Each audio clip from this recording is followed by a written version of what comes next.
Coming up on today's episode of the Salesman podcast. Salespeople, they sort of use questions that are contrived to extract an answer that they want. And it's biased questioning. Well, I'm going to ask you questions to sell you something that fits me, not that fits you. And I think buyers become conditioned to this. Hello, Sales Nation. I'm Will Barron, and welcome to the Salesman.org podcast, the world's biggest B2B sales show, where we help you not just hit your sales target, but really thrive in sales. Click subscribe if you haven't already, and let's meet today's guest. Hey, this is Kevin. I'm the founder and CEO of Boxxstep. And what do? Well, we're a sales platform for B2B sales professionals, and we try and focus on opportunities from the buyer's perspective. On this episode of Kevin, we're diving into the politics, the agendas, everything that goes on behind the scenes within the buying group that we're trying to sell to, and how we can manage it better, how we can document it out, how we can get through it so that we can actually close some deals and help some customers. So let's jump right in.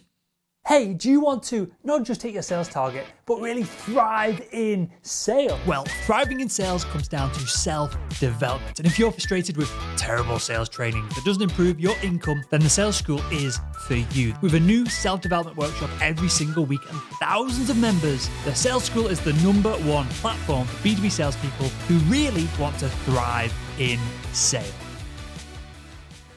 Before we look into the buying team, what they consist of and how we can be in front of them and how we can add value to them, perhaps, do we need to always focus on the buying team, or sometimes is it appropriate for us just to find the person who has the money and hound the heck out of them till we close the deal? Is that a good strategy doing complex B2B sales?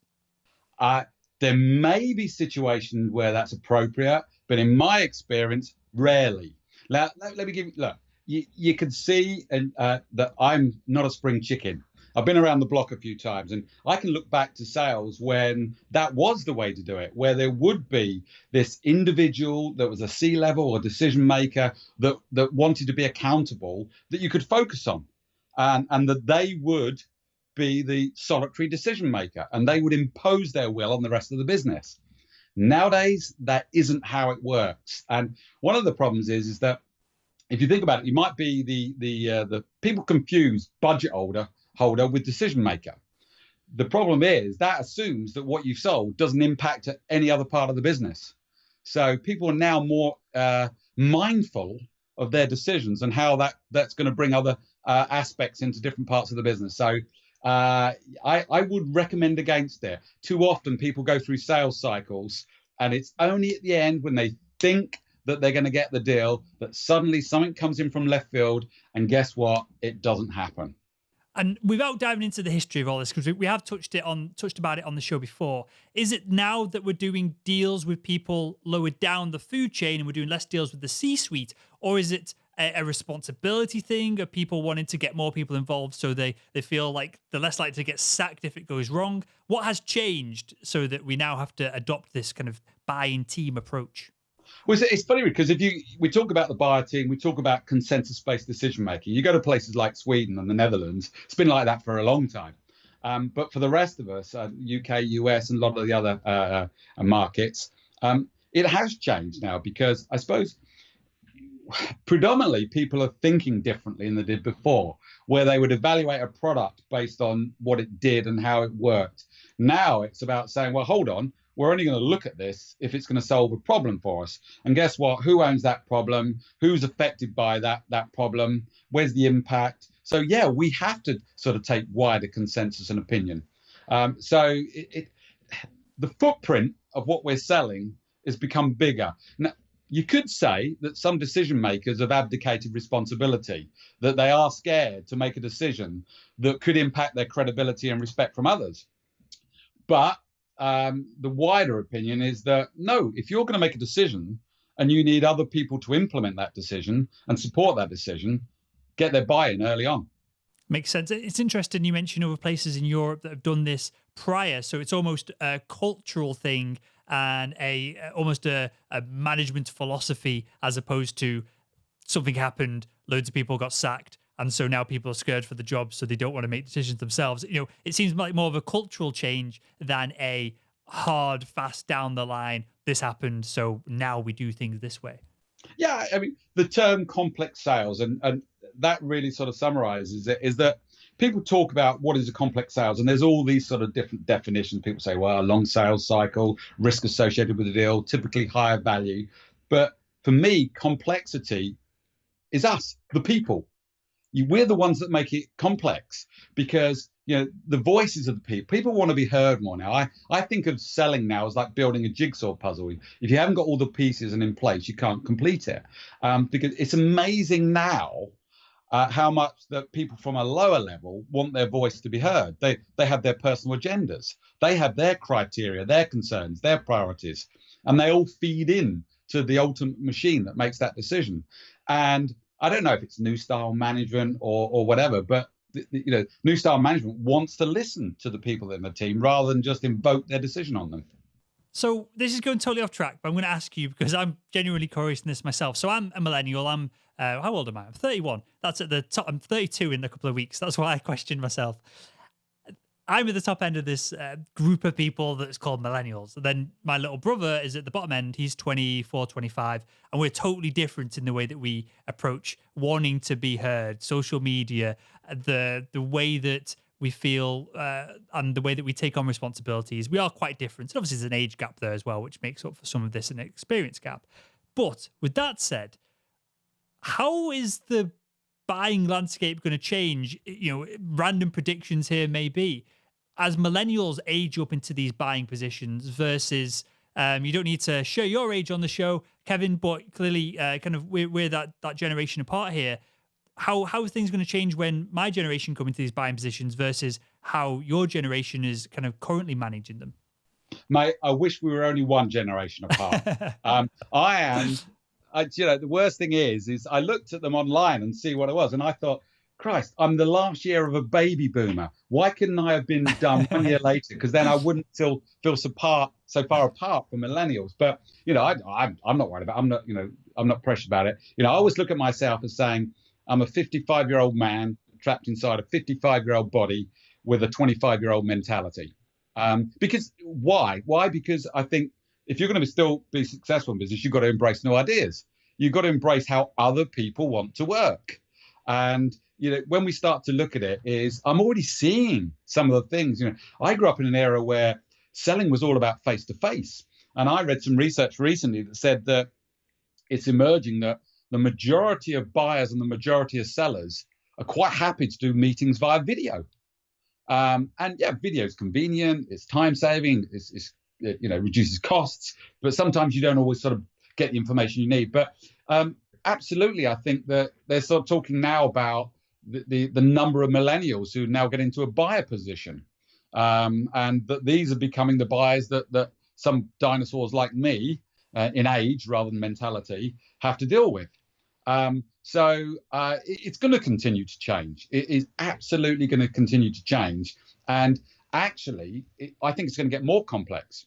And I'll tell you why. If you follow sort of Gartner CEB, was it a few years ago, they said the average buyer team was 5.4. Last year, they said the average buyer team was 6.8. Now, I think it was last month, Brent Adamson said the buyer team now is typically 6 to 10 people. So at least it's not point of a person this time, 6 to 10 people. So the number of people involved in the process is becoming more. So that tends to suggest that the people higher up are embracing the thoughts and ideas from more people below them. Maybe that is the culture of the younger generation, this collective mindset. And anybody selling's got to understand that and work with it. And I agree. And the reason I asked that is because clearly this is a moving line, and we're going to get into the practical elements of this, of who's in the buying group, what we can do to kind of speed up that process, who we need to speak to. We'll touch on that in a second. But I love this idea of people make it complex. And, there's software products out there, there's tools out there, there's people bang on about AI when it's not really AI. People bang on about all this automation, and we're not really reducing the complexity in a lot of the time by using email software that kind of mail merges and adds tags in, and we feel like it's automating it, but then it makes the person on the other end of the email feel weird, right? When it's just a spammy email that they receive rather than a actual conversation. So I love this idea of people making things more complex, and spot on the fact that if the number of people in the sales process, the buying process gets bigger, it gets more and more messy, more and more complex. So with that, who is in the buying process right now, and who do we need to spend time with? Why, and I guess why do we need to spend time with these individuals? We've touched on a couple of people, decision makers, the people who have the budget, but who else is in the buying process? Yeah, it's difficult because I suppose when we talk, just to sort of quickly mention what you just said there about sort of sales tech and making things easier, it's like all things, depends what you sell. There are some technologies, so like SaaS and things like that, where those sort of AI tools and automation tools can really help. But then there's a lot of technologies where the sales cycle may be 12, 18 months and, really big ticket stuff and lots of face-to-face, where some of this technology really hasn't touched yet. And it doesn't really empathize with the people that it's going to buy with. And, the old expression is that people buy from people. I think that's still relevant today, but it's people buy from people that help them. And I think understanding how you're going to help someone is a key route for success. But so going back to sort of the buyer team. Now, I tend to take a fairly simplistic view about this. And there's lots of different people with lots of different sales methodologies that will have different words that predominantly mean the same thing. Yep. But I tend to categorize people, say, right, there'll be a bunch of people up there that you could call decision makers, budget holders, whatever. And guess what? Sometimes they don't actually come into the discussions until quite late. Then I tend to sort of think about the people like the approvers, the influencers, and the evaluators. And the evaluators could be the tire kickers. But most people sort of look at them, really from the sort of decision makers, anybody that's involved in the final decision making sign off, and then anybody that's influencing it. But what you have to look at is what role they play, because like all things, when a team comes together, it's sort of taking different people from different parts of the business. So there'll be functional elements and financial, commercial, technical, logistical, operational. So understanding the different elements about what level in the process they take and what functional role they take is absolutely vital. Why is it vital? Because if they're just decision makers and influencers, then that makes it simple. But all too often, salespeople treat the different buyers almost like everyone likes vanilla. So I hope you like vanilla, because that's what you're getting. What I mean by that is you've got to, we've heard the expression talk their language, mirror them and all that sort of thing. But really, you ask questions related to their functional role. So when you start to map people out, you have to understand what's important to them, what their role is, what their concerns are, their priorities, and the same across all levels, and how they interact. Because here's the, we live in a world of stats. Every day we read stats, and most of the time it's designed, I was going to say to make your hair fall out, but I won't go there because we can see I've obviously had a lot of stats. But the stats that tend to sort of really concern us about our industry, but the ones that I tend to believe, and I've seen a lot of things that back it up, it says that around about 50% of all opportunities forecast end up as a no decision. And what makes me laugh is when you look at that, around 50% of all salespeople aren't going to make quota this year. So you can see where I'm going with that, Will. 50% no decision, 50% don't make quota. So there's lots of things that have to come together with people. They've got to be a mindset change. And, I can go on about, and maybe we should go back to where people should start before they start this sort of navigating the buyer team. But there's lots of things that people need to be looking at in terms of managing that buyer team. It's not just about understanding who they are and what roles they take. So let's start from the start then. We email an account, an Oracle, Salesforce, IBM, whoever we're trying to get into, and it's a big enterprise account. We know we're going to be dealing with lots of layers within it. We know there's going to be, without even doing any research, there's going to be end users of our product. There's going to be, hopefully, a high-level executive type who will sign off on it as a decision maker or budget holder. We know that there's going to be people managing the end users, and so they're going to have to be involved because they're going to be on the admin dashboard of our product, if we stick to software in this example. How do we suss all? So that's the assumption, that's the hypothesis. How do we work that out when we get an email back saying, hey, I'll jump on the phone for you with 10 minutes. I'll jump on the phone with you for 10 minutes. This sounds exciting. I'm happy for you to do a demo to pitch and engage us. Do we just ask them? And what questions should we be asking? What would be a smart question to ask to uncover some of this data? That's a good question. I wish it was as simple as that. So actually, I'm going to sort of just take you back a little bit further than that, because, I look at what's the lifeblood of selling. The lifeblood of selling is information. Information that enables us to understand, information that enables us to plan, to adapt, to facilitate and collaborate. And most of the time, sales guys don't have all of the information they need. And so, yes, it is about finding the right people to ask the right questions to. But, I'm a bit of a simplistic person with how I try and view selling. And really, I suppose, how you start anything is by really trying to get to the business problem. So I break everything down as the 3 Ps: the business problem, the buyer team people, and the buying process. And you notice us complex people are sandwiched in between how we know what and identify what the problem is, the buyer team people to work out to solve it, and then the process is, okay, how are they going to buy it? And that's another area of complexity.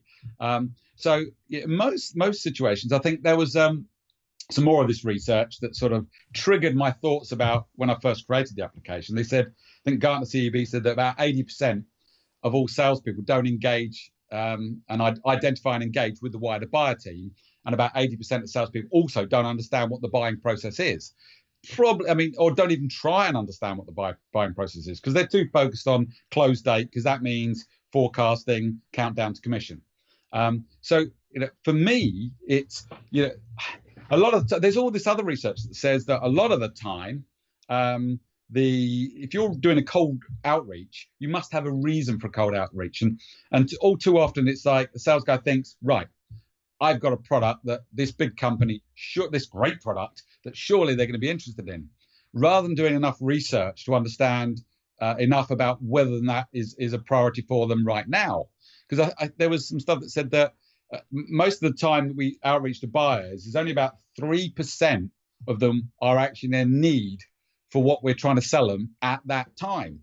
So if we just ring them and say, can I come and talk to you and give you a demo about this? That's why we get no response. That's why we get nowhere. And a lot of the time, they're not aware they've got a problem. So, you have to sort of approach it in a different way. But so I try to say, okay, if you're going to try and ask questions that you've got enough information on based on experience of other companies similar to theirs, that you might see similarities in there. Identify the business problem. What are the symptoms? How do we know that exists within the business?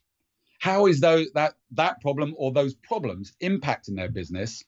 And then the all-important one, who's affected by it? Because that brings us back to the buyer team. As soon as we understand who the business problem affects, it starts to map out who we need to talk to.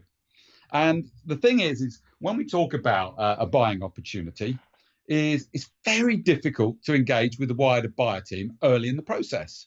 You really need to fight, people call it their champion, someone who really wants to sort of fight for you in turn. I think there's terminology now, they call it the mobilizer. Somebody that really, is looking at business improvement, is ambitious to sort of grow their own standing within the organization. Someone's going to become an advocate for change. And it's when you identify that person then can facilitate further introductions about who else might be impacted by this and who else would need to be involved in this decision-making process. And that swings us all the way back to what you said right at the beginning. If we just focus on one person, then more often than not, that's going to end up in failure. Identifying who else might be impacted and involved is the way you need to start to build out and navigate a buyer team. Do we need to then engage, because you said it's difficult to engage with people in the outer reaches of the buyer team at the beginning of the process. Should we proactively try and make that happen, or is that annoying to the customer? Should we only be engaging with people when they crop up more organically through the process? Yeah, sometimes you have to create an opportunity. I think we all too often, there's a simplicity involved in sales, and simplicity involved in us as salespeople. We think, right, we've got a sales methodology. and our sales enablement people, we all put that in the organization, we naturally assume that they have a buying methodology. Well, guess what? There isn't a buyer playbook. Most buying processes are chaotic. We like to think of them, right, well, we're looking at, say, there'll be problem identification, there'll be solution exploration, there'll be requirements building, and then there'll be supplier selection. It isn't as simple as that. A lot of the time, they're not sitting there thinking, let's look and see what problems we've got in our business. It doesn't work like that. Well, but sales guys, we're so keen to find, an opportunity that we'll try and ram a square peg into a round hole. Yeah. We assume there's a problem, and a lot of it is. And this is a bugbear I have. Salespeople, they sort of use questions that are contrived to extract an answer that they want, and it's biased questioning. Well, I'm going to ask you questions to sell you something that fits me, not that fits you. And I think buyers become conditioned to this. And that's why they think that most times salespeople don't add value. They're not willing to have calls and meetings with them. And it is more and more difficult. The guys who sort of ask questions in an unbiased way, that they can then get the buyers feeling like this is someone who's trying to help and collaborate with me and make me part of the process, not the subject of the process. Does that make sense? It makes total sense. And I want to just ask you on this point, because clearly you've had success before Boxxstep as a kind of salesperson and within roles within this industry, in this space. How do we do that congruently? How do we ask and this seems like a ridiculous question, but I'm going to ask it. How do we ask these questions, seemingly selfless questions, just trying to add value to the person that we're speaking to? How do we do all this knowing that we've only really got one job in the organization, and that is to drive revenue, and that's what puts food on our tables. It buys us nice watches and Nissan GTRs and all the stuff that we're working our nuts off for. How do we make that? Perhaps it's a mindset shift. Perhaps it's just recognizing that we're not doing this and forcing ourselves to ask specific questions over and over and over. But how do we make the shift from asking questions that push people, whether they want to or not, down a pathway of doing business with us, to asking truly consultative questions that may not win business now, but very well may win business in 2 years' time, 4 years' time, on a much larger scale? Yeah, see that you hit the nail on the head there by saying everyone's numbers focused, and there's a root cause of some of this problem, and it's a bigger thing, and that's around qualification. A lot of the time, everyone's struggling to get a really healthy pipeline. There's these metrics that say you've got to have 2, 3, 4 times your quota in pipeline. So salespeople are only too keen to stuff their pipeline full of rubbish deals that are really badly qualified. And they then end up with diluted efforts. And the really good guys start to say, right, where can we really add value? Where do we think, from my experience, from our business experience, and from the industry, etc., where can we think we should be approaching people? Do a little bit of research. And I talk about biased questions and that. And, there's it's a trodden path by many sales guys. And that's why buyers are so difficult to get hold of. But I talk about an unbiased question. And if, let's say, for example, I was selling CRM, and I don't. I complement CRM. I don't sell it.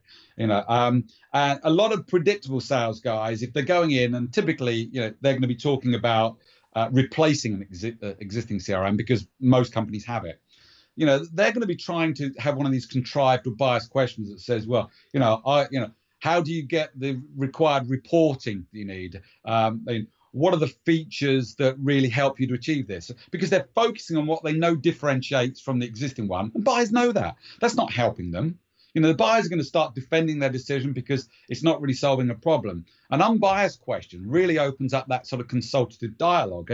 And a question I would use if I was something like that, I'd say to them, how would you know when it would be time to consider looking at a different CRM?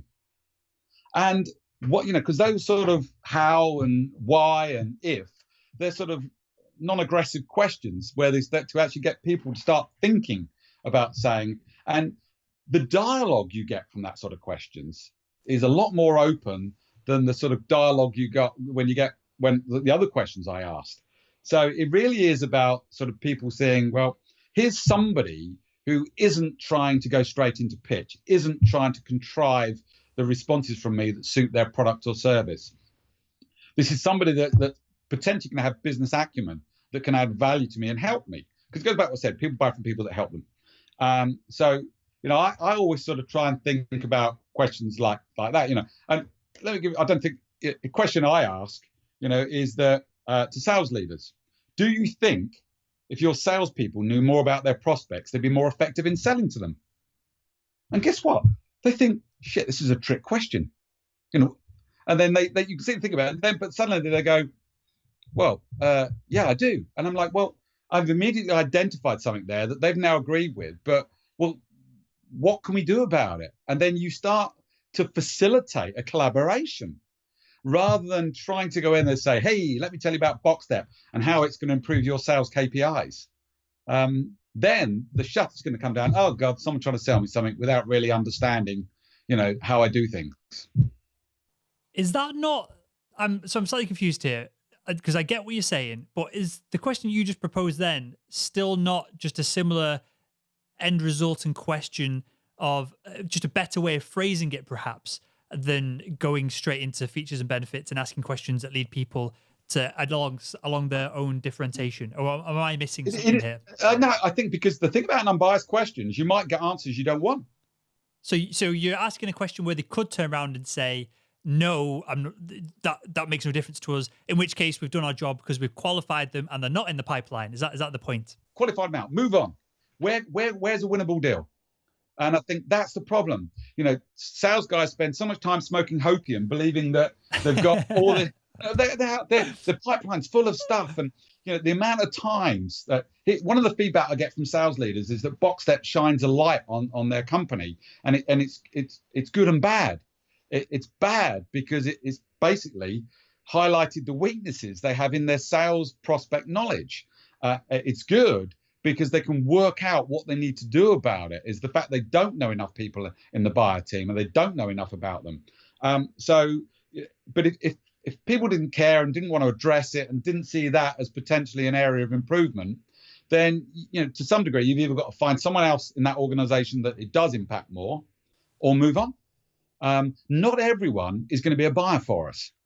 There's too much competition in the market and there's too many organizations with all sorts of limitations. But finding something where there is a business problem that you can seriously and positively impact is the way to do things. And asking questions that open up that dialogue, that question was designed to get someone talking and thinking in a sort of open way, rather than, trying to think, well, he's asking me a question.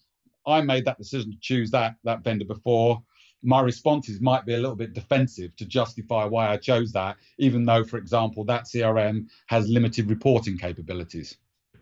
Makes total sense. And something you touched on here, which I think is really important, something I do when I'm selling the ad space on the podcast, is I won't just go to one individual if I get a no, especially if it's a director of marketing and I know that there's a VP of marketing or a CMO or someone not necessarily above them. I'm not necessarily just going over their heads, but someone who perhaps can have a higher level conversation about brand rather than just demand generation. I won't take that first no from an account as we're never doing business with you. I'll go up, left, right. Sometimes I speak to the sales guys and then they put a good word in for me because they listen to the show sometimes, especially, I don't know if so a lot of the Salesforce team listen to the show and I know they're feeding things up and around and they help me out. So big shout out. There's a couple of names that come to mind that I won't kind of out you on the show, but I've won business with huge organizations such as Salesforce from people who listen to the show and help me out. And they've given me inroads to avenues where I couldn't get there on the phone alone. So with that, Kevin, how do we know when, not as an individual, but as an account, they're not qualified? How many no's do we have to have? How high up the food chain do we have to go before we go, okay, this person really isn't a customer, rather than we got this person on the phone and they were just having a bad day and they didn't want to speak to us? Yeah, it sort of goes into, and once again, right at the outset, I said, I'm not a sales trainer, I'm not a sales methodology, but there are some things in any sales that you have to understand. And then if you identify that there is a business problem, you've got to identify how much of an impact that has, how much of a priority it is to overcome. Because if you think about how many projects are going on within that company at any one time, some are going to get moved forward, some aren't. And guess what? If yours is a low priority or medium priority to address, likelihood it won't happen. And the age-old question in sales, what's the consequences if you do nothing? What's the consequences if you retain the status quo? If the impact's low, then once again, there's a good chance you need to qualify this out. And going back to what you said about, the higher and wider, there's different people have different thoughts about where you should start. My view is I always like to start at the top and get sponsored down. Because guess what? The guys sponsoring down, when they sponsor you down, because the man upstairs or the woman upstairs said, yeah, do that, they're more willing. If you try and climb upwards, I always find that sometimes these people don't want to promote you upwards because for various reasons, all sorts of different reasons. And that's the problem with the buyer team. You sort of get into the complexity of saying that a decision, which, and a lot of people call it, a purchasing decision now is change management. We're going to change from the status quo to change something new. And what might be one person's gain could be someone else's pain. And that's where complexity comes, is that saying this change, some people win, some people lose. Trying to work out who are the biggest winners or find some common ground, that helps everyone come together. Because I always think, I can't remember I'm going to throw another stat. They said around 25% of deals don't happen because the buyer team isn't aligned. They can't reach consensus. Because guess what? Some winners, some losers. And, that's where it becomes really complex. And the more you can understand, and politics and dynamics is a very subjective thing in an organization, who's in conflict, who's influencing, who's allies. It's only what you can see, what you pick up, what you hear, and you need to map it out, because visualizing is so much better than trying to remember it. So, it's a difficult one really about how many people you have to hear no from before you decide. Who's the problem owner? If the problem owner doesn't see it as a problem, doesn't want to address, then I would say that's quite a big shout out to say move on. If it's other people who are lower down on the fringes that saying it's not a problem, it might not be a problem for them because their workload is so high that really they don't want their boss giving them this as a problem to address as well. But identifying whether the problem owner, this is a serious issue for them, that's something they need to get around. That would always be, my recommendation. High up as you can get sponsored down, and then and take the opportunity. You've probably heard it before, and other people say, look, happy to go and talk to your other people, and when we really get some outcome on this, happy to have another meeting with me to report back to you. Ask for those commitments. Love it. You've just literally outlined the struggles that I had when I first started the podcast, and things have changed now with the sales school over at saleschool.org and different projects that we do behind the scenes, and we drive traffic to some of the biggest sales blogs on the planet through kind of Facebook ads and all kinds of stuff in our email list. But at the very beginning, it was people literally sponsoring a advertising slot on the show that got me kind of rocking and rolling, got movement, bought all this gear, and got the show to where it is right now. And I had the problem of what you described, Kevin, which is awesome, that you kind of enlightened it like this so seamlessly. I would speak to a marketer or marketing manager, and they'd be going, oh, well, you could tell at the back of the brain, they'd be going, one, why do I want this extra work when I've got all my internal stuff that makes me look good going on? If I spend my time on these internal marketing plans, blogs, schemes, content, then it makes me look good. Why do I want to divert budget away from that to this dude who's going to hopefully do well for us, but is kind of external to the organization? And then the other thing was, there wasn't so many sales podcasts then from vendors, but pretty much everyone has some kind of sales podcast now. Debatable whether anyone listens to them, and it takes a lot of time and resources to put all this content together, and you need a great team to do it. And we've got a team now with 5-6 freelancers that put all this content together at much, not necessarily cheaper, but much more efficiently than someone who has an office and hires people can do this if they were to try and compete with us. So there's multiple levels to all of this. But there's conversations I've had where marketing managers have gone, well, why would I give you 5-10 grand a month to work with you when I could just do it myself? As soon as you go that level up, they go, oh, it makes sense. Why do we want to give our own team all this work when we can outsource it? and they have a high level conversation, and they're the people that I've closed deals with. They're more on the CMO front and CEO front, especially with smaller organizations and all the Silicon Valley companies that we've worked with over the years. So it was interesting that you kind of illuminated that, because as you were saying it, that was exactly my experience when I first got going. And obviously when you've got no brand, no personal brand, less traffic, clearly we get in front of anyone now just because of the traffic that we generate. But to generate those phone calls is very difficult to get in front of the people who actually understood the problems that we could solve. So yeah, I thought that was interesting. And there's one thing you've also mentioned here, Kevin, and we'll wrap up the show with this. You can pitch Boxxstep at the end of the show, because clearly the answer is Boxxstep. But what do we need to document to manage, especially the internal relationships and conflicts within an account? Do we need names, positions, and whether people hate each other, or is it a few steps more complex than that? Because internal politics can derail a deal faster than anything else. Yeah, I mean, it's a good question. So, it comes under the terminology relationship mapping, where you sort of, and there's a terminology some people are aware of, some people aren't, organograms. What we used to call org charts, but nowadays the funky name is organograms. And what I try to map out is, okay, yes, you've got the people, their reporting lines, their functional and decision-making role. But I try to map out, what relationship do I have with them? Do I understand what their preferences at this stage? Do I understand what their view to change management is? Are they for change, against change? Do they have a preference? Do they have, what's their spend power? How easy can I access them? But then the key thing is when you're mapping it out and you've got the reporting lines, is finding areas of the pain and gain. Where is the common areas of common pains, common gains? And really, those are things you've got to focus on. You're almost, it's almost like you're a matchmaker. And I think that it's quite challenging, really, when you start to try and think that sometimes it's not really about building consensus around your solution or product. It's actually about, with the stakeholders, it's actually about bringing the stakeholders together. Now, this might sound really weird because they're working for the same company and you're an outsider looking in, and you're coming in trying to be their therapist and bringing all these complex people together who have got their little territories, their little domains, their little agendas. And you have to be the person that is going to, and that's why I love the fact that facilitative selling, how you're going to facilitate collaboration between stakeholders. Sounds bonkers, doesn't it? That you're having to do that. But, that's the problem. The buying process isn't a process, it's chaos. There is no buyer playbook. Most of the time, they don't know how to get this done, which is why so many deals fail in that buying process.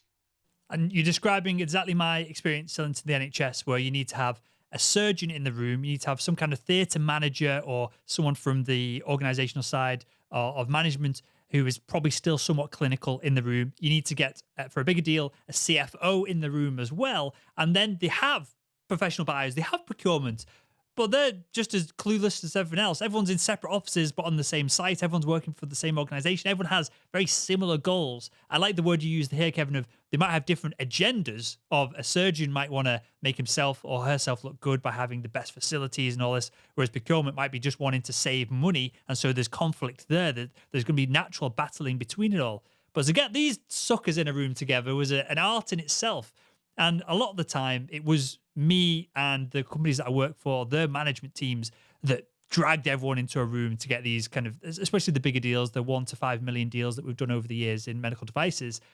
The deal wouldn't happen, especially long-term contracts and the service agreements and everything else that went involved. And then you'd have the subsidiaries that wouldn't even be in the room, but still needed to be on board, which would be IT. If there's any patient data going anywhere, there'd be perhaps even a legal person if, again, patient data was being passed around, or especially if it was going off-site from one place to another, it was a mess. And I like the way you're so blunt and honest about all of this. And clearly there's a solution to kind of map some of this out, right?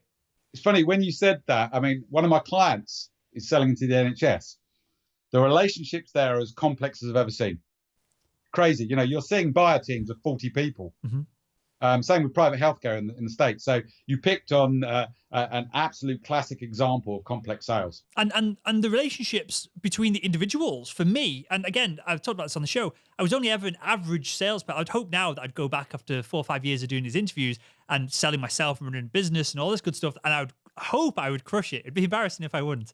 But I was only ever average at the time. So with that in mind, I could literally walk into pretty much any hospital theatre here in Yorkshire within the disciplines urology, gynecology, colorectal surgery, some flexible endoscopy. I could walk into most of them, and I had the relationships to just literally walk in, put scrubs on, and look inside a patient. That was the relationships I had with the surgeons, with the theatre teams. I could knock on most procurement doors without a meeting, booked in the diary, stick my head in and say, hey, can you spare 2 minutes for this? So these were the amazing personal relationships I had with the individuals, and still it was incredibly difficult to get them all together. So I think this is clearly going to be an ongoing problem. I think this is going to be, we touched on it at the top of the show, multiplied by the millennial generation, which don't want to pick up the phone. I don't care what anyone says.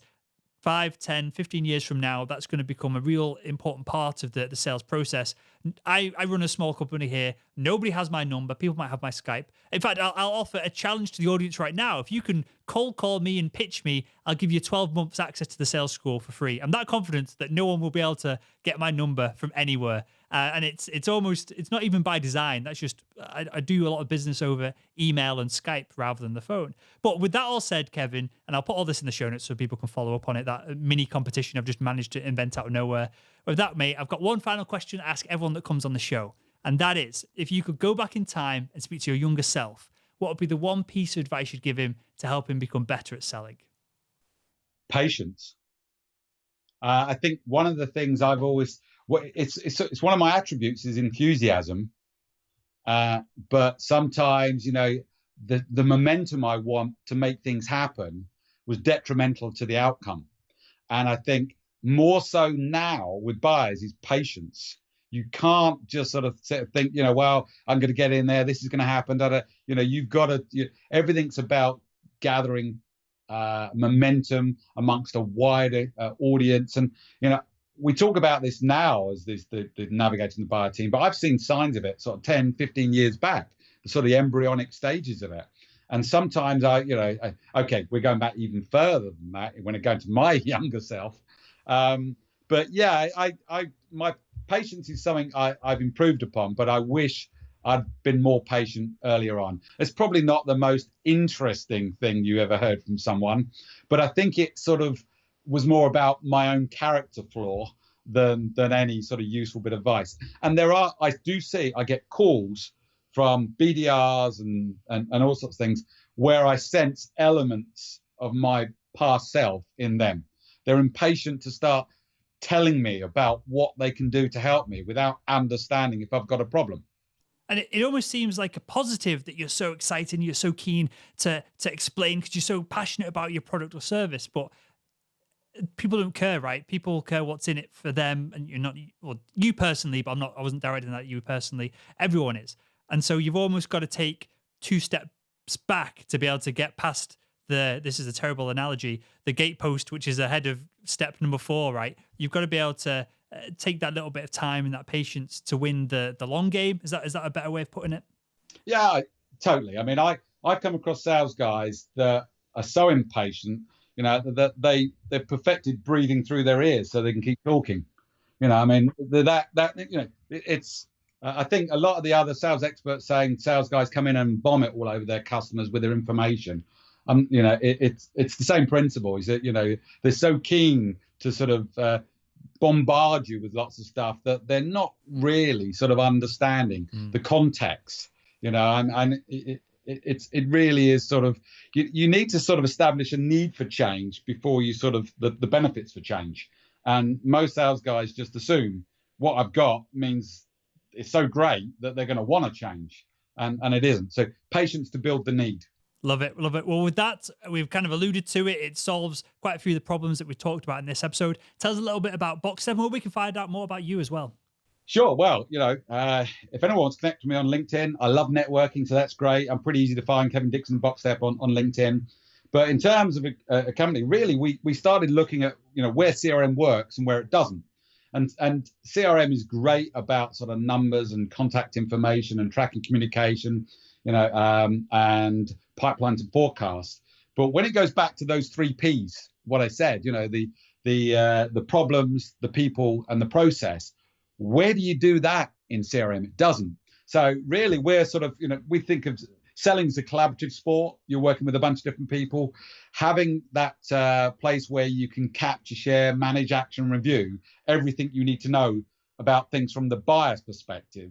It's a great way to sort of improve the key KPIs, of which I always look at as qualification, forecasting, and close rates, which sounds a bit big and bold, but don't believe me, contact me and I'll show you. And I don't usually plug people's products or services or books at the end of the show, but with Boxxstep, what I like about it is just the visual element of it. As soon as I went on the site, that was super clear to me that, if I understood that this person was connected with this person, and there's perhaps, I'm assuming you can make notes in some way and there's tension here and here, that would be useful for me to understand, for my sales manager who's making calls when I'm on holiday to understand. And that was an insightful moment for me to see that. And clearly we can use the software. Perhaps if you've got a small number of accounts, we can jot this out and manage it ourselves. Obviously, it won't integrate with CRM and other places, but that really was a light bulb moment for me when I saw that on your software. Yeah, totally. I mean, I always say to people, take your top 10 accounts, run them through the platform, and then, for sales leaders, so here's the thing. So I say to sales leaders, most salespeople don't know what they need to know about their accounts. I know it sounds damning. And then here's the kicker. Most sales leaders don't know that their salespeople don't know it, because there's no way to really track about these 3 Ps. Sales leaders and everyone's so focused on the numbers, they don't think about the actions that lead to the numbers. So you're right. The visualization really helps people navigate where they need to get to. And it isn't always to the top. It could be to sort of secondary layer, powerful influencers who really do have the ear of the key budget holder or decision maker.